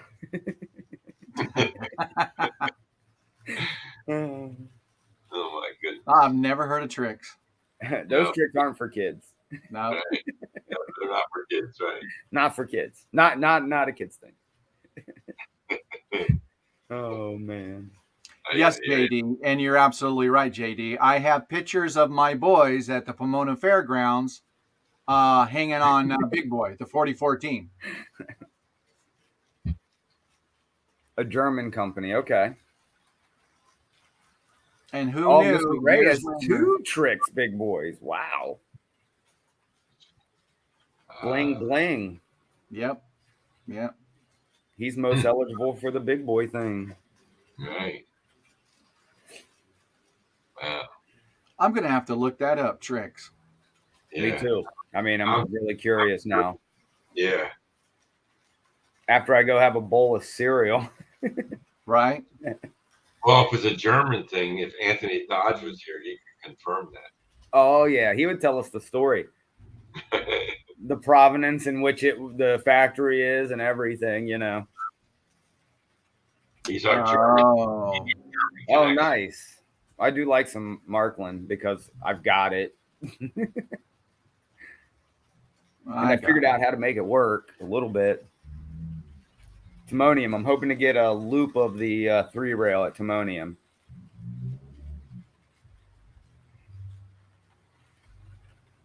Yeah, I've never heard of them, David. It's new for me. New for me. Well, that's what we're here for. You can learn different things. Learn something new today. It's a good day, everybody. Right? Yeah. I learned something new today. I can count to 5. I've only gotten up to 1. No. As long as my shoes are off, 20 is no problem. There you go. Well, hey, folks, I'm going to split. I'm going to go get some dinner. All right. Thanks. Peace out. Thomas, Plumber, good night, everybody. I will see you all around this weekend. Maybe somebody will do a pop-up live stream this weekend. And never know. Other than that, we'll see you all later. Good night, everyone. Peace and locomotive grease, Daryl. We'll see you later. Yeah, Split Rock, you haven't done the Insomnia stream in a while. Yeah. 20 years, wow. That's pretty good. I mean, my P42 is 13 years old, my Athearn. So it's working on it, still running like a champ. Yeah.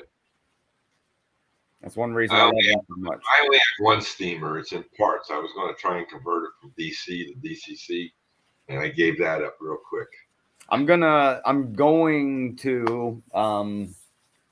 my Toys R Us 040. I'm going to DCC that sucker.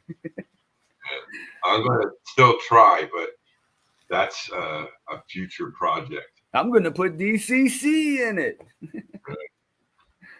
I guess you can install the decoder in the tender. Then No, the 040 doesn't have a tender. Oh, mine does. I don't know what mine is. A 2.8, Nice, 2.4. Mr. Ray. Yeah. I don't know for sure. I don't remember. I've got a Pennsylvania. I think it's I can't remember what it is. Union Pacific. Well, I'm talking about the type of locomotive. I put the DCC in it, put it all together, and forgot to put the these things in it. So I hooked the lights up, but I didn't put this in it. So I was gonna put it on the track and test it, and I was reading through everything a second time, and I was like, I didn't put a resistor on the light bulb, so I'm happy I did not. Oh. You use the light bulbs that were in there, or did you I just used what was in there. Oh, that's why. DB Tech wants to join for a few minutes, he says.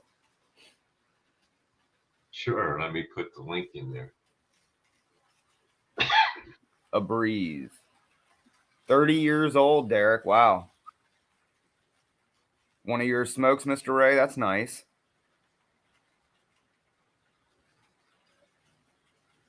There's the link. Interesting. You stayed DC forever, Derek. But now you have gotten bitten by the bug. Right. I mean, I'm okay with DC. I mainly play with DC here at home, you know. Well, when I started my layout, I just did some inquiries around, and I said, what's good about, and I said, might as well go to DCC because I want to run more than one train. And that's I ran DC for a while. It was fine watching it go around the loop. I mean, for a number of years. But then I was like, I want more trains. What's up? Hey, how's it going, Plumber? Thomas? Hey, how you doing? Good. Actually, one thing I wanted to test here is, can you hear me okay? Outstanding. Well, you're sounding like a little echo. Really? Okay, because I just got this little wireless, it's a Bluetooth headphones and microphone, so it's right there. So I thought, that would be helpful. And actually, what's going on is Uh-oh. There you go. Yeah. Printing action. I like the cross rails, man. You like the what? The cross rails. Mine is like a I-beam, and then it runs the track. Yours has that's the first steel. That's the first generation of the 3D. It is. Okay. Yeah, that's the 8. I've had after 3 or 4 years, I guess. Yeah. So I wanted to see, I guess make sure the microphone works over top of the noise of that. So you're not hearing that? No, we I'm don't hearing that at all. No. Awesome. That cancels that noise out. If it's a good microphone, it'll cancel that noise out. Okay, good. Okay. Yeah, that's right, Mr. Ray. If you have a DCC engine, as long as you didn't go into the decoder and turn off the DC function. I do that with my DCC locomotives because I'm never going to run them on DC track. I'm hearing a little crackle in there. I mean, it is crackling a little bit, but all in all, I can understand exactly what you're saying. No problems. Yeah. I find that with those headsets, though, I love my family and friends, but the ones with Apple and they want to talk with that little earbud, I can never hear what they're saying. Take the damn thing out. Talk to me normal, please. Right. But this one I could hear. I don't know what that is. You know, you an Apple or Android guy? Android. It's a V449 BT. Nice. That's what it comes off as a Bluetooth device. Yeah. You know?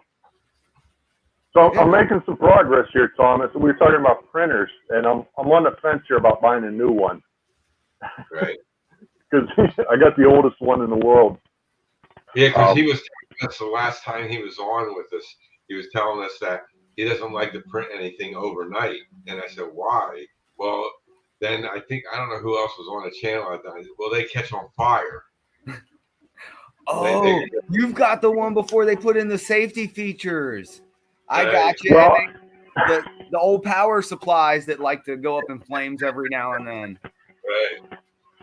Yeah. So I added, they call them a MOSFET. So in other words, it switches, it goes through like a voltage regulator Okay. before it goes to the board. So it doesn't overheat the power supply. Right. But what had happened is when I first bought this, probably after about a month, one of the wires wasn't plugged in tight on the power supply, and it melted. Oh, no. I'm like, what's on fire? And one of the wires, it was like a 12 gauge wire, was just fried. Right. Yeah, I would be freaked out too. Right. So he's reluctant to leave it on at night when he goes to bed. You know. A one with Right. the safety features, I'm reluctant. I'll set my alarm for every hour or two, and I'll wake up and just go peek at it. You know. Me, I just let it go. I put it on at 11 o'clock at night. When I wake up in the morning, it's done. And I go, there we go. Well, and I keep thinking that's the benefit of resin, because resin, you don't have to worry about that fire aspect. It's just light and hardening liquid. I do with my Viper. I start at an 8-hour, 7-hour print at 11 o'clock at night. I'm not going to read all night long till it finishes. I just go to bed and then it's finished in the morning. You know? Yeah, I've left it on 2 or 3 times, and that's when nobody's home. If my wife's home, I'm not allowed to leave it running. So. I got another little side. I got smoke detectors in the house. If it goes, the smoke detector. I don't want to get to that point. That's what I figured too. Yeah. What you working on there? That's a roof of a house. Gotcha. I was showing last Thursday I was on. So I get these houses from the dollar store. Yes, I do too. I've got a whole bunch of them, and so does the baby. And the thing is, they got like snow on them. They got Christmas trees all over them. Yeah, and yeah. Like, I don't care what they are, but it's not always winter in my village. So what I'm doing is I'm taking, these ceramic guys, and like. Oh, nice, dude, nice. Here, I'll make it bigger. Hold on. Dude, that's really good. Yeah. So what's going on now is I'm printing the roof for it, and then like this guy's got like a little pad. Well, this says Dave's Coal Shop on there. So there's like a coal car or whatnot there. So I mean, you can do anything. I'm thinking about you can even make a restaurant. Put a little roof on the side of it. So that's another design. Dude, that would be cool. And after COVID, a lot of restaurants have those little tiny outdoor under roof places, Right. Yeah, this thing here. See if how close I can get that. Well, it's the roof anyhow. And what had happened is that's the 4th time I'm trying to print that tonight because the support wasn't sticking to the build plate, and it just started printing like the lines for support, and it didn't stick. I ruined it like 4 times. So, well, what I did to solve that, Tom, what's your name? The plumber, Steve? Steve, yeah. Yeah, okay. I added a brim to the support in Cura. Yep. So that worked. Yeah. So that's supposed to be a 4-hour print. We're on 30%, and well, I'm going to be up until 1 or 2 o'clock. Yep, I know that feeling. Anything above like 4 inches, I brim immediately. because Oh yeah. the nozzle can do a little scrape, and if you don't have that brim, it just wants to unadhere from the bed. Hey, Right. I had to put a brim on these, and this is not that. Wow. Wow. Okay. I don't Did you have really? to trim something like that. Yeah. Okay. Right. Now, usually, if it's something that's got a lot of surface on the plate, Mm-hmm. then I don't usually need a brim. I mean, I've printed. I'm trying to see what the heck is around here that I've printed. So I just But, put a like, John Nippenberg, what's up? Hold on, I'll go get what I printed. I'll be right back. Okay. I printed like a Raspberry Pi case. Yeah. So a Raspberry Pi case is, a little bit bigger than a credit card. But Right. that's got a lot of surface that's on the plate, and that seems to stick without a brim. Yeah. It all depends, I guess, what the model is. And see, like this here, that's only, 0.8 thickness of an edge there. So that's all that's sticking to the plate. So you need a brim when I'm printing that. Right. So Are you printing it all four sides, or are you printing it separate sides? yeah, what I do like this here. Yeah. So I print it like that. Okay. Yeah. See, So actually it's sitting on a build plate like this, and they're just building this straight up. So actually, go ahead. there's supports for the windows and doors, but they're really, the building itself doesn't need support. Yeah, I was gonna say on something like that, I wouldn't use supports at all. No, what I do is I print the four walls separately and then glue them together, because then I can lay them flat and they print faster that way. So walking out. I can't glue stuff. I make a mess out of it. Yeah. I heard you talking about a Raspberry Pi case, and I printed this beauty right here. I'm gonna get one of the new ones. Nice. Now, how many pieces is that? 3. You got the main body, and then the 2 side pieces. Right. The top and bottom. You're saying that's not for, what's that for? Raspberry Pi. Oh, I didn't know they made a Raspberry Pi. I think That how big big. that is. I guess that's a Raspberry Pi. Yeah, I guess if you put the Well, right here's where the Raspberry Pi sit, and then this is for that big cooler. for the add-ons. Okay. Yeah. Or yes, but I'm probably gonna put a Plex server in there. Okay. Yeah, you can really go crazy with those. Definitely. This is what I just printed. Nice. It almost looks like the Griswold house. It's similar. It's The Simpsons. You got to Okay. put all the Christmas lights on there, like it.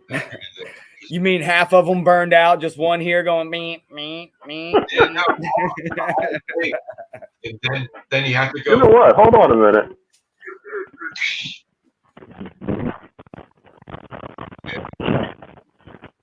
Yeah, the Griswold's Christmas. Yep. That is pretty good. The Griswold. That almost looks like. Oh, you can't see me. Did you want to see it again?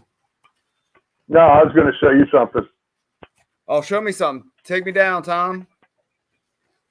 I'll bring him up, baby. I bought this at a train show recently because I thought it looked like the Simpsons house. Nice.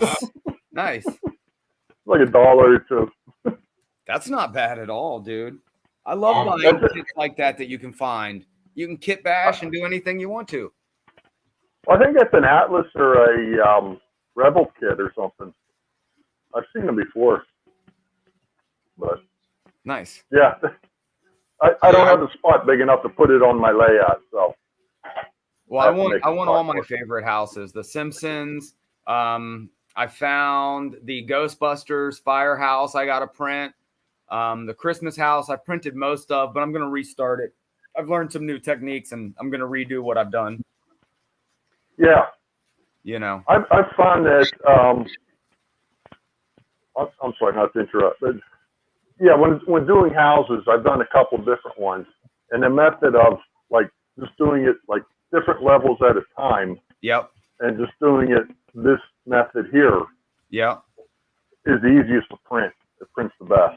So I mean, there's a little bit of design work involved, but I'm not good at that. So, you know, like the Simpsons house I found on Thingiverse, and that printed out in one big lump. Oh my goodness.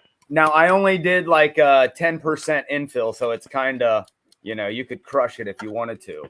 Now this one Really? I got Thingiverse, you know, and printed this out, but it was all 4 walls printed individually. The bottom, you know, was printed individually. Nice. The roof was So- printed individually, and I had to glue it all together. Okay, yeah, that's the thing. The roof, because if you printed it solid, that's a heck of a lot of infill for the roof. Well, and I wanted to do interiors, you know, like this is going to be a used bookstore, so those are bookshelves that I printed and painted. So is that something you downloaded? Yeah. Everything I've downloaded off of Thingiverse, unless it's something my wife drew up because she can draw on those things and I can't. Okay, you don't do CAD. I've tried, you know. You tried. I can sit down with a ruler and a compass or a protractor and I can draw it up on a piece of paper, but I can't do it in the computer. Yeah. They say, real quick, another $5 thing that I bought today, or I bought over the weekend there. Little $5. Yeah, I right saw here. one We'll of see how those this- at $5 and below. Yeah. Train man, What did I what's see? up? Was that at Walmart? Yeah, that was at Walmart. I was looking at it thinking, nah, that's ridiculous. And then I thought, you know what? $5, man. I've wasted more than $5 in my life. Look at that. Look at that. I look great. Hilarious. I need to get a good one, you know, that goes on the tripod and stuff, but for this, it'll work. Well, look at this. Look at this. Hold on. See that light right there? $5, Goodwill. I think it even has the $4.99 price tag right there, still on it. Whatever works, right? Hey, I saw that light. I was like, "You are coming home with me." Do not pass go. Do not collect $200. Excellent. I mean, our living room TV, I think it's a 55 or 58 inch. We got it from Goodwill, $120. Really? Yeah. We got a good Goodwill Okay. around here. And I shop at the Goodwill online too. Do you?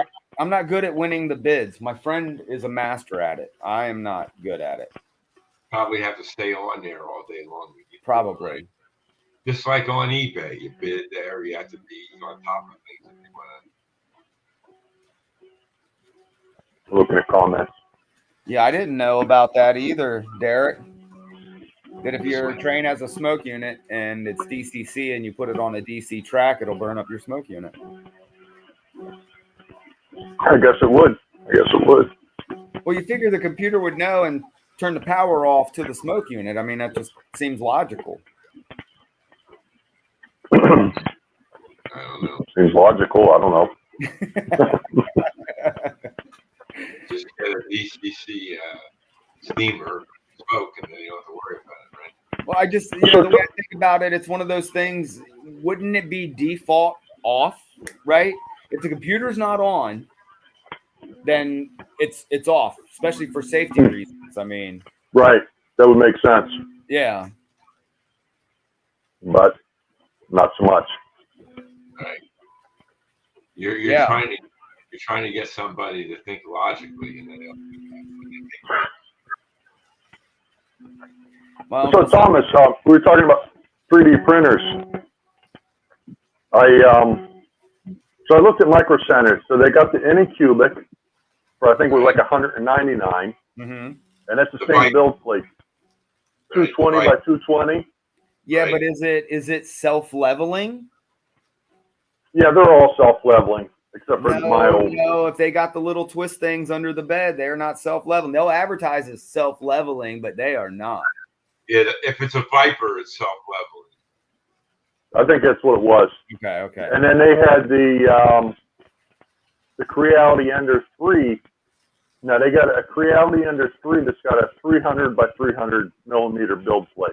That's pretty good. Now that one was like 298 or something like that. Not bad. That's not Yeah. bad. So I don't know. Any opinions? I'm a Creality CR6 SE lover.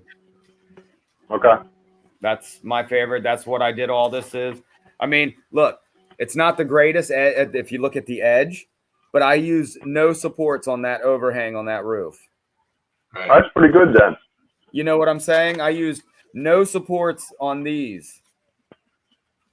That's not, I've printed things like that before. So yeah. My So that overhang is at an angle.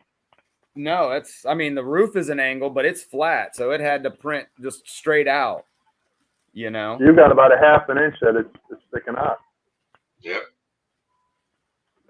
That's pretty good. yeah, you see that? And Okay. I printed that, no problem, just randomly hanging in the air. That's crazy. To me, that's pretty darn good. Okay, so I need a Creality. There you go. But that was more than the Anycubic. That surprises me. There I go, applying logic again. Yeah, forget. Well, I guess it's got a bigger build plate. So I guess that's why it was more.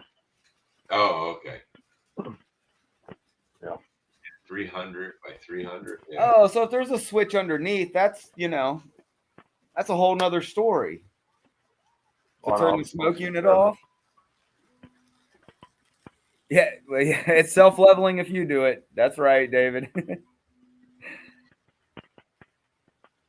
Okay. The power triangle only counts if the bed isn't spinning. He's making a joke. Okay. You want to actually do a train quiz here?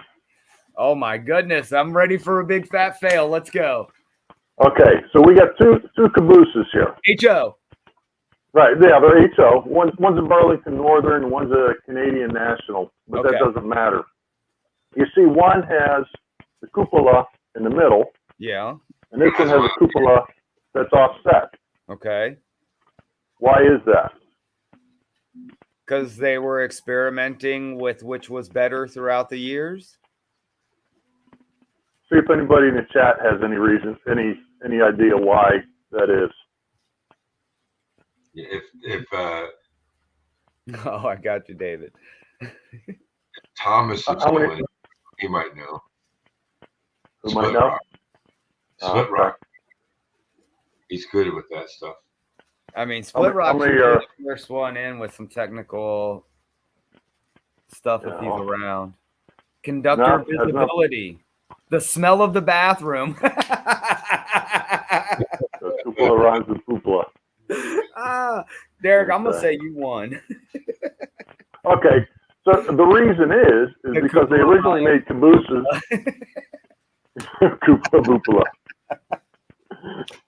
They originally made cabooses like this with it centered, and they were bobbers. Oh, why is this caboose? Wait, why is this caboose have the cupola in the middle, and why is this one offset? Bombers the are reason is smaller. They're a lot smaller. yes, they originally made them like this with it in the middle.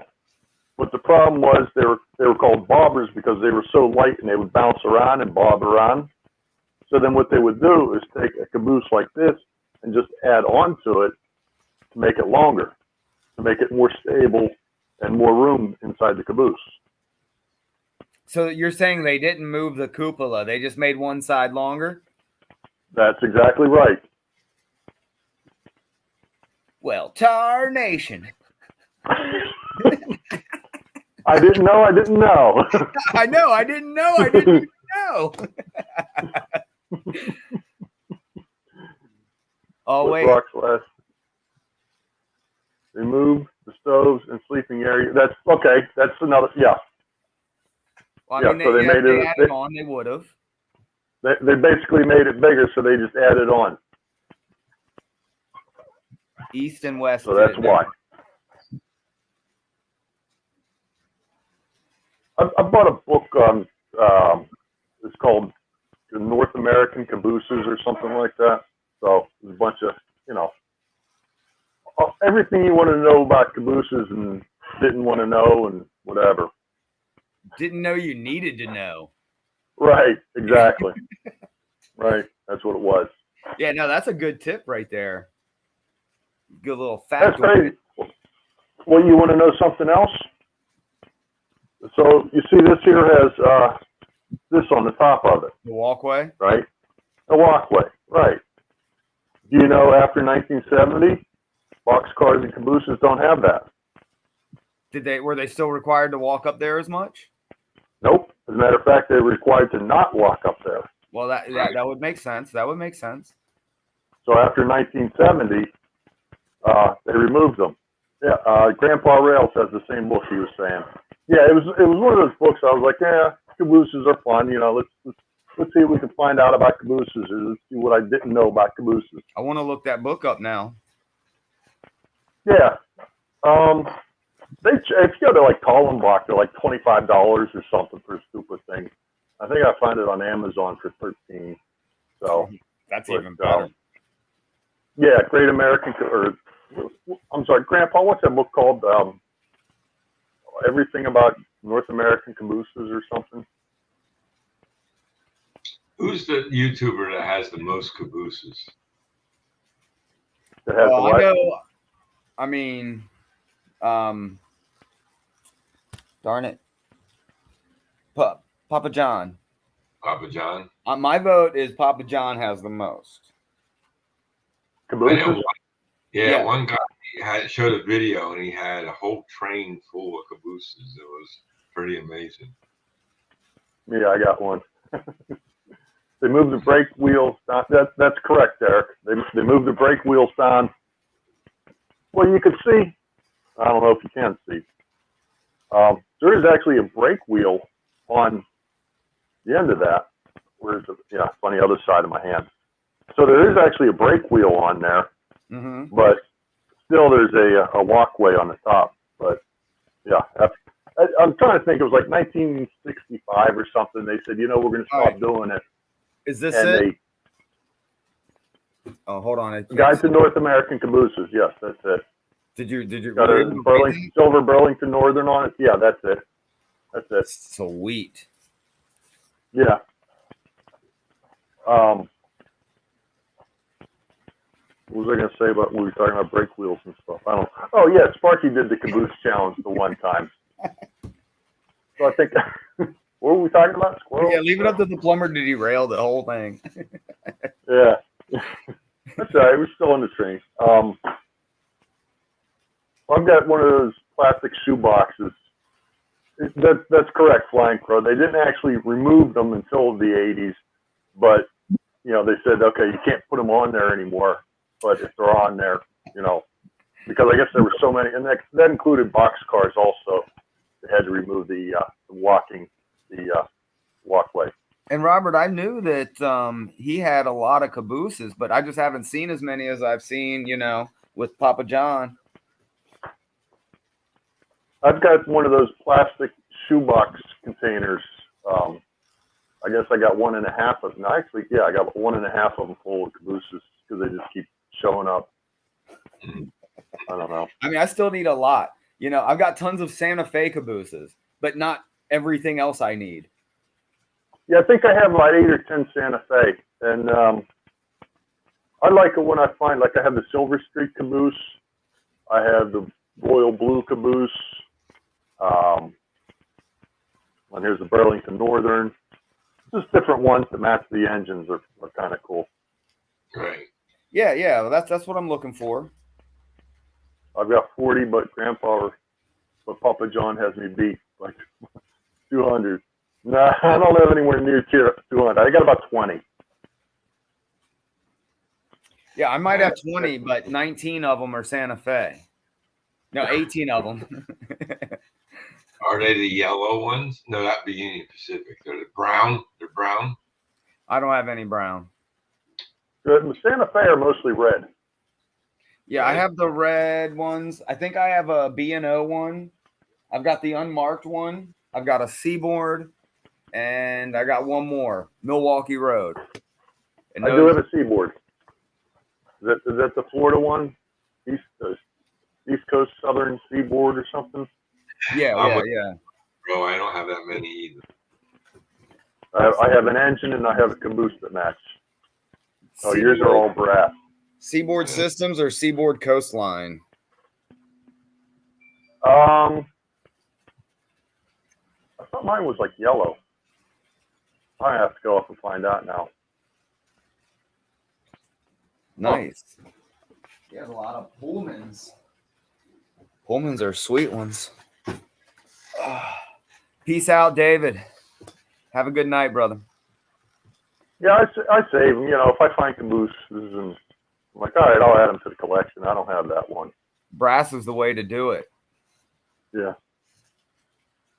I love my brass and wooden cabooses. Wooden? Nice. You don't have to weigh the brass ones down. Oh, right. Do they have excursion trains with cabooses? Just a whole train of cabooses? I'd ride that. Well, I don't know why they would unless they were moving them somewhere to build a hotel. Yeah, that caboose hotel is pretty cool. I think Pappy stayed at it. Yeah, that was good. That was good. You know, it wasn't too expensive, and it was nice. It was kind of like being outside a little. You know, it wasn't like you had to go into a hotel, up the elevator, down the hallway, whatever. It was, you know, almost like camping. I want to do it. You want to do it again? A deadhead. Yeah, well, that's what they called it. You deadhead back, right? A caboose restaurant. That's cool. A deadhead. Yeah. Right. That's awesome.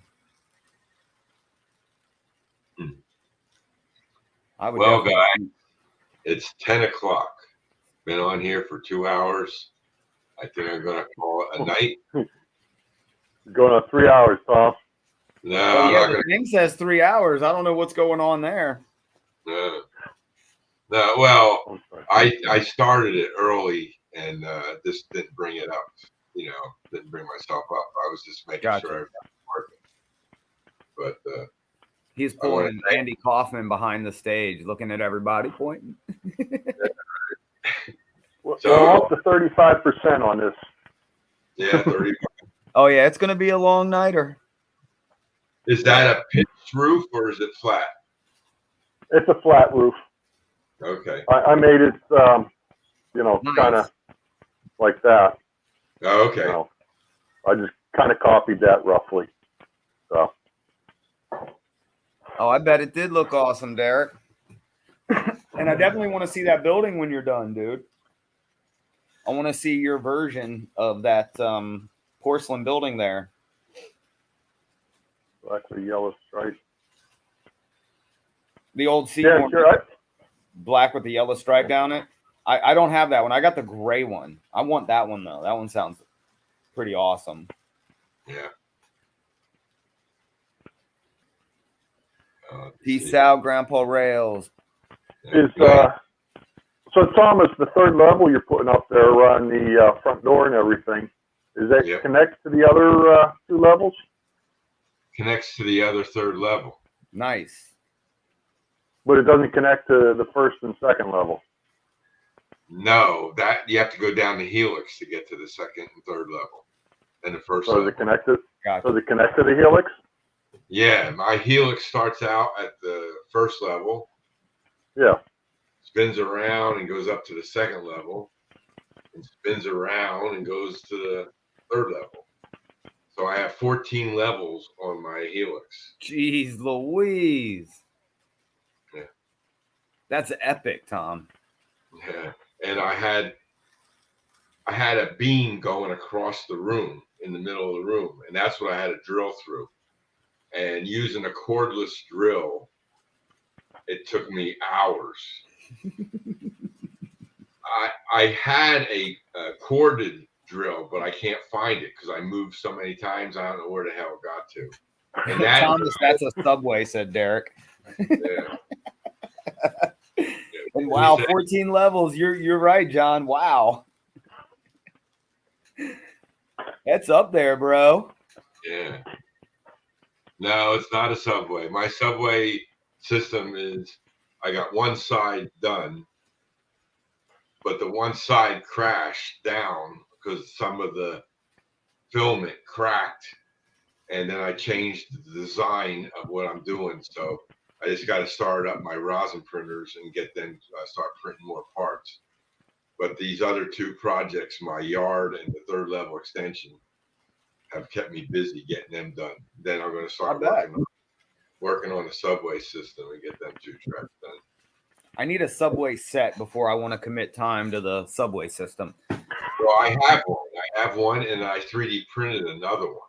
So that I got the motor for. I got to build the engine, get that going, and then I got to get another motor because I'm going to have an engine on the front and the back, and then I can go either direction. Then, so you know what I would like to do if I could really draw on this digital software? I would like to take the drivetrain out of these guys and put a blue box style with the flywheel and no traction tires, but 4 pickups, 4 drive wheels, or 8 drive wheels. I would love to be able to do that. So you want an Athearn that looks like that? Yeah, no, I want to turn this pretty much into an Athearn. Drop those out and then 3D print some new trucks that you can put the Athearn gears and everything in, and then the Athearn motor inside. Oh, okay. You know what I'm saying? Pretty much convert this locomotive to an Athearn. Right, you can just go to Athearn's website and get the trucks. Yeah, but they're not specially fitted for this locomotive. You know what I'm saying? This chassis. I want to drop these trucks and then print trucks that then can hook up to the Athearn motor. He wants to use that chassis because it fits in that shell. Yeah. Right. I want to save my old Lifelike, but I want to make it bulletproof like Athearn. Yeah. So, in the future, my kids will be playing with it with their kids, and they'll be trying to fix it, and no one will know what the hell they're looking at. Right. Where did this come from? This is an alien. What the hell did he do? Jeez Louise, this guy. I'm going to tell you what. That's right. Well, anyway, like I said, I want to call it a night, and I want to say thank you to everyone that came in and spent time with us here, and I appreciate it. And we'll all see you next Wednesday. Who's doing next Wednesday? That's me, right? That's the second. Yeah, you're the first. If it's the first Wednesday of the month, that's me. Yeah, that's you. Oh, okay. So I'm gonna have to. Yeah, so we'll see on next Wednesday, and tomorrow night is Thursday, right? So tomorrow you got Jim Tedesco at 8 o'clock. And that's all I know. I don't know about anybody else at that time. No, Jim Tedesco's at 6 o'clock. I'm sorry. And then Friday's a free for all anymore. Yeah, I don't know what's going on Friday. Yeah, Friday night. And then Artie is on Saturday at 8 o'clock. And then we got, I think, John is on Sidetrack Sunday. So Sundays are hard. I'm generally doing the family thing most all day and evening, Yeah. Well, sometimes I put on the streams and then I work in my train room, and then I can just listen. And then I'll have it on. Even honestly, even if I'm not here, it's somebody's playing on the TV. Yeah, I that's what I do. I work on my trains while I'm watching streams, and then I go on there, take a break from the trains, go in and comment, so they know I'm around. So that's right. Okay, guys. Well, I'm going to end the stream now. Thank you very much, and we'll see you all again soon. Take care. Been great, Tom. Derek, I could have. I'm sorry, buddy. We're shutting down. I'll try to still do it. Peace out.